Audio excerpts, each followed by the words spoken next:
Manhero akanaka mhuri yeZimbabwe. Regai tikukwazisei zvakasanangurika tichikwazisana Change Champion Mapango Mapengo vange vachitipa ma-updates nedzidziso yeRevolution Maxen isu tichimboitawo zvimwe kuti tigone kubatana nevari kushanda paground, tigone kunzwa kuti progress yava kupi, zvii zviri kuitika. Regai titi hatina kuziva kuti Mwari vachatidzidzisa kuti geza revolution ndiyo ngarava yaNoah, asi taita dambudziko rekuti hatisati tapinda tese, asi kune vava kuti chitima ngachifambe, ngarava ngaiende, chikepe hachisiye munhu, nekuti nyasha dziya dzataurwa dzinenge dzichidaidza zvese zvinofanirwa kuva mungarava. Vamwe voti tese tava mungarava 1. Kana ichisimuka inosimuka munhu wese ava mungarava. Ndo zvazvakaita. Asi tadzidza tikaona kuti revolution ine ma-attacks akawanda, ine vanhu vakawanda vari kuirwisa. Vazhinji vacho vari kutozviita in the partisan spirit type of politics. Ndava ndo zvatajaira. Kune ma-principles anoshandako anoitwa iwo divide and rule. Ndo matambudziko atiinavo. Vanhu vatiinavo havasati vaziva kuti chinonzi revolution is to bring everyone under one purpose. Chinonzi revolution kuunza munhu wese pasi pemufungo umwe chete. Zvinova ndizvo zvatakataura kuti ngatiunzei munhu umwe chete pa-unified mind.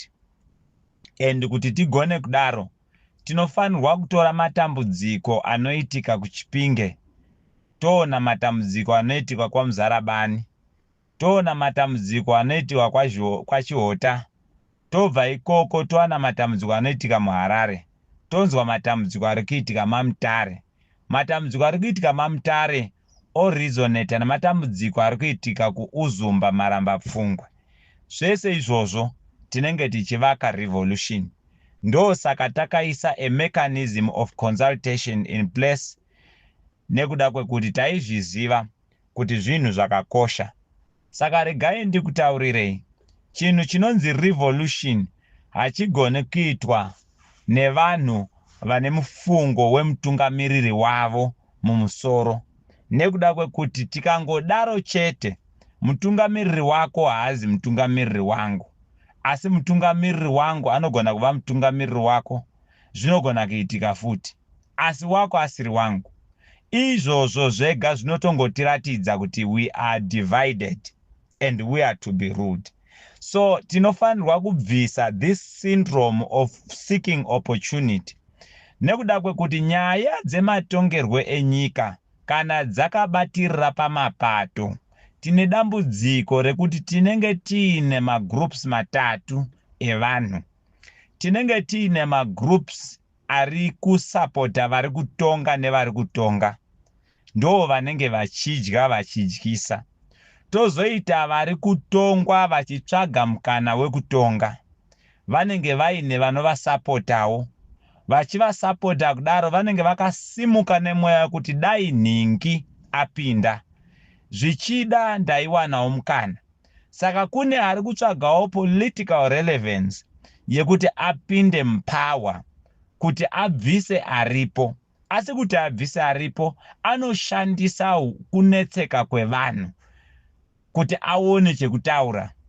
Ndo saka tichiti Zimbabwe ngaibve pane zvematongerwe enyika tiri padonzo rekutsvaga simba rekutonga. Ngativei padonzo rekudevelopa nyika. Ndo zvatiri kuti revolution yakafokasa pa-national development. Ndo zvinhu zvakanyanya kukosha izvozvo. Saka syndrome of seeking opportunity and power inofanirwa kuti ipere kuvana veZimbabwe. Ndo inoita kuti atisimukei munoda kudhonza muchimudhonzera pasi, nekuti mweya wokuti dai ndirini unenge urimo muvanhu. Asi mweya werevolution uri kuramba uchizadza vanhu uye uri kuunza vanhu vese pasi pemufungo umwe chete wekuti Mwari dai vatisunungura. Mufaro wange uchitaurwa naChange Champion Mapango Mapengo ugone kupinda muvana veZimbabwe vese. Ndinoda kuudza ndeuyo anenge achifunga kuti dai taenda palevel yerevolution inopinza mutungamiriri wangu. This is not the reason for this revolution. Revolution ino is not coming with a predetermined leader. Haisiri kuuya nemutungamiriri uri mupfungwa dzevanhu, asi ichatozosarudza mutungamiriri kana zvichinge zvaita.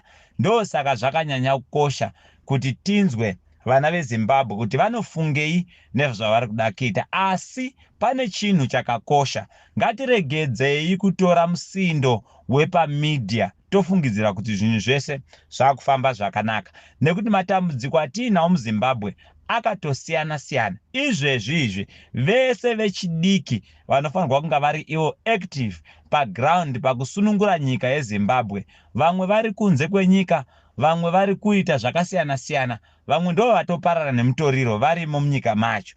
Asi kuti tigone kumutsa vanhu tinofanirwa kuva nemechanism inodhonza vechidiki kuti vange varipo paground. Right now tine almost 50% yemayouth anofanirwa kuparticipate into this revolution. Vese vari kunze, vamwe vari kuCanada, vamwe vari kuSouth Africa, vamwe vari kuMozambique, vamwe vari kupi kwakasiyana siyana. Chii chatakaita kuti vanhu vauye paground? Toda kuseenzesa ana mai vedu kuti vamanye zvakare. Ivo vakarwa hondo vakatipa sununguko. Nhasi taakutaura kuti tiri kurwa chimurenga chekusununguka kwekunoita kuti mwana weZimbabwe naye ave pamudya achiguta. Izvozvo tiri kufungidzira kuti tinozvibudisa here nepolitics type of approach yatiri kuita. Saka political relevance ndo yataita dambudziko rayo, nekuda kwekuti since ZANU-PF as a system ichidefenda power, munhu wese akutsvaga kuti tiwane relevance. Kurelevance hakuna loss, nekuti kana ukawana relevance yako ndiyo star inokudhonza kuti uye patafura ugonegotiatwa newe ugotengesa that relevance wowana mari inoraramisa mhuri. Izvozvo zvinoitwa nekuda kwechimbimbindoga, kana kuti inogona kuva relevance inotadza kurwisana neuchenjeri hunoitwa neZANU-PF pakuba mavhotsi evanhu. Izvozvo futi hazvitipe maresults. Saka vana veZimbabwe, pfuurai mupfungwa dzekurwa, pfuurai mupfungwa dzekudhonzera vamwe pasi, pfuurai mupfungwa dzekupikisana kuti ndini ndadai. Izvozvo zvinoratidza kuti we are not yet ready revolution. So now tiri kuita dambudziko. Vazhinji vari kuti why muri kuti mimi Zimbabwe haisiri ready parevolution. Isusu tiri kuti Zimbabwe haisiri ready for July 31. We are still gonna stand with that. The reason behind, we can't keep on doing my failed attempts tichishandisa the very same strategy. The fact number one yatinotaura ndeyekuti hakuna nzira dzemasoja dzinotaurirwa muvengi. Ndo chekutanga. Mastrategies ese amuri kutaurirana kuti ngatiitei so, mazvitaura kumuvengi hazvina zvazvichabudisa nekuti achenjedzwa kare. Izvozvo ndo zviripo. Tiri kuswedera mumazuva. Muchaita sei nambuya vari kumapurazi? Muchaita sei nevashandi vanenge vari kubasa panguva yamunoda kupinda murodhi? Muchaita sei neavo vanenge vachida matransport ekuti vapinde parodhi? Mubvunzo iwoyo unogona kungonzi vanoda kuti vazive kuti vazoita anything. Hatina chatinoda kuita, but tinozviziva kuti hapana chakarongwa. Because consultation paground haina. Tine vanhu vari kuconsulta isusu. vazhinji vacho vanongonzwawo noise yepamafoni iyoyi, asi haina chainobudisa. Ikoko kutaura chokwadi, kana kuchitipesanisa nevana veZimbabwe, tinoti pamberi nerevolution tinonosangana kuZimbabwe. So zvatiri kuita ndezvekuti we want to avoid the problem yetinozosangana nayo, nekuti pega pega patiri kuita a failed attempt yekuda kuisa revolution, nekuti tinoita zvinhu tisina kurongeka. Tine vana vatiri kusiya mumajere, vamwe vari kufa. That is why makanzwa takadeclare a dark moment day yemusi wa1 August tichiti munhu wese ngaapfeke black, nekuti tiri kurangarira vakafa musi wa1 August 2018 pasina akazombozvifunga kana kutaura nezvazvo. Naizvozvo zvakare nesystem yedu yekutsvaga power tine vakafa paguku rahundi. Nanhasi commission inongozi ichatanga. Tine vana vari kurarama vari pasi peguku rahundi syndrome yakaitika yavari kutovhunduka. Nanhasi vamwe havasiri kurara. Hapana ambosvika palevel yekuti tiunderstand kuti toita sei kuti tiunze nyika. Saka dambudziko ratinaro muZimbabwe ndereutungamiriri, asi matambudziko eZimbabwe yese haagoni kuiswa pasi pemutungamiriri umwe chete, nekuti system iri kushanda iyoyo inokugadzirai the very same thing. Mukada kuzvitarisa zvinoitwa naComrade wamuri kuchema naye, muchaona kuti zvaingoitwa neakaenda futi. Ndashandisa shoko reintelligence. Zvangosiyana kuti paimbosenza umwe comrade aimboita zvinoita chivhayo, akabva nekuda kwekuti akanga achimufevha asisipo. Pava neumwe anofevhawo umwe. Ndosaka muchiona kuti a king is not made one day. Panotori nevamwe. Ndinogona kukupai example yaChiangwa. Exactly zviri kuitwa nhasi ndo zvanga zvichiitwa naChiangwa, but paiva paina Mugabe nguva iyoyo. Saka ngatigadzirei mechanism inounza matambudziko eZimbabwe kuti mwana wese azvizive. Tova a roadmap on what to attack. Takataura tikati land expropriation yakaitwa neZANU-PF haina zvayakaseva, nekuda kwekuti ivhu riri mumaoko madzishe ari pasi peZANU-PF. Therefore, every time patinoita elections, ZANU-PF weaponizes the land kuti vaite Ghana mavotes. Why can't we rally behind the land redistribution program as a point of entry to the revolution? Ndozviziva kuti hazvimbogari zvakagamuchirika, saka handisiri kuwhistleblower pano. This is the strategy yatiri kutaura nezvayo, asi hatisiri kurambidza vanhu kutendai kurevolution. Asi tinoita sei nevana vedu vari mumajere? Now tine 105 palast attempt of revolution yakaitika. Tine vamwe futi, vamwe vachiri kufamba macourts kutaura kudai. And we are yet to put other people again. Izvozvo kana zvichiita tive vavengi verevolution, tinoti pasi nevari kuronga zvinhu zvisingapere. So Zimbabwe ine matambudziko akawanda, and vakakonzera matambudziko ndo vari kukonzera zvakare kuti kuve neconfusion. Izvezvi tiri kuchema nemaChina muZimbabwe. MaChina akauya naChris Mutsvangwa. Chris Mutsvangwa ndiye muridzi wemaChina ese ari muZimbabwe.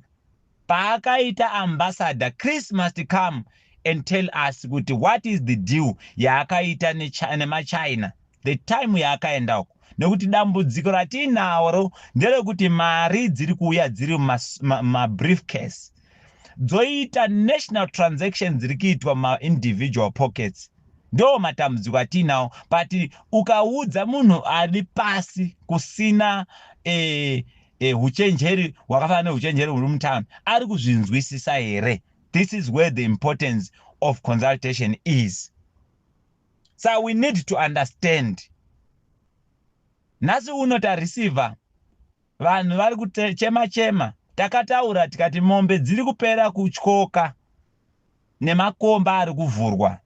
Tikati pane nyaya dzecorporate social responsibility, chero muchina achida hake kuenda na 84%, 86% of the shareholding pama-minerals edu ainawo, government yedu yotaura kuti yakatokwana ne14% yetax. Hazvina mhosva, chigadzirai kwamunoshandira. Hatisati tagona kuvhara kana 1 kambani yemuchinese, but tiri kuti toda kuvhara Zimbabwe. Tikazvitaura honzi ayo havatengwa havazvigananda. Pamberi nemweya werevolution, but kuchenjera ndo kunodiwa. Ndo zvinhu zvatiri kuramba tichitaura every day izvozvo. Asi mweya werevolution uri kubata vana veZimbabwe, uri kuvabatanidza. Zvichaitika uye Zimbabwe ichasununguka.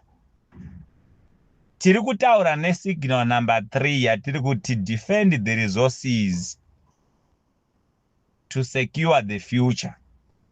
Isusu yedu signal takataura kuti yakadairwa kutransport, takamirira kumine kuti vapindure zvakare. The coordination iri kufamba zvakanaka, vari kucoordinate paground, vari kutipa a very good results. And uye zvakare vanhu vari kutaura nesu online consultations dzatiri kuita, dziri kuita zvakanaka. Hakuna chimwe chatiri kutsvaga, ndechekubatanidza vana veZimbabwe pasi pemufungo werevolution. Nekuda kwekuti revolution inotsvaga zvakawanda.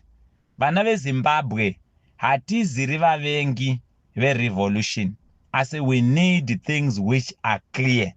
Ndo zvinhu zvatinoda, and tinotenda kuti tichaita. Signal number 3 ichiri kuenderera mberi. Hatisati ta-unlocka imwe signal. Tiri kuti defend the national resources to protect the future. Chengetedzai upfumi hwenyika kuti mugone kuchengetedza ramangwana. Ndo zvinhu zvatiri kuita. Ndo donzo redu pasignal number 3. Signal yekuti pindai murodhi yakauya kudhara. Teererai zvenyu kana muchida. Uye zvakare tinosapota chese chinoita Zimbabwe kumberi, asi tine doubt the type of the approach. Tiri kupinda munyaya dzecorruption. Tichaitaura zvakanaka mangwana, asi ndine zviviri zvandoda kutaura nezvayo. Kuna anonzi Chief Njerere. Chief Njerere, vana verevolution vanofanirwa kumbonyatsoisa maziso kwavari Chief Njerere. Chief Njerere vari kunzi vari kushandisa mahooligans vachi-intimidata vagari vemunzvimbo yavo. Corruption iri kuitwa apa haina kumira zvakanaka. Matambudziko ari kunzwa nevana vafamba a long distance kuti vanotsvaga nzira dzekuti vataure nesu, asi tichanyatsoitaura zvakanaka mangwana. And tine vamwe zvakare vari kudande. Kubva zvatanga revolution vari kuintimidata vana, vachiti ivo mukangojoina revolution chete tinokubvisai munzvimbo medu. Uye masabhuku akaudzwa kuti mukapanduka ndinokutorerai husabhuku. Tiri kuti machief pasi nazvo, simba revanhu rakakura kupfuura simba regovernment. Tiri kungoisa a healing inoita kuti vana veZimbabwe vabatane. Pasi nezvamuri kuita, pamberi nerevolution, pamberi nerevolution.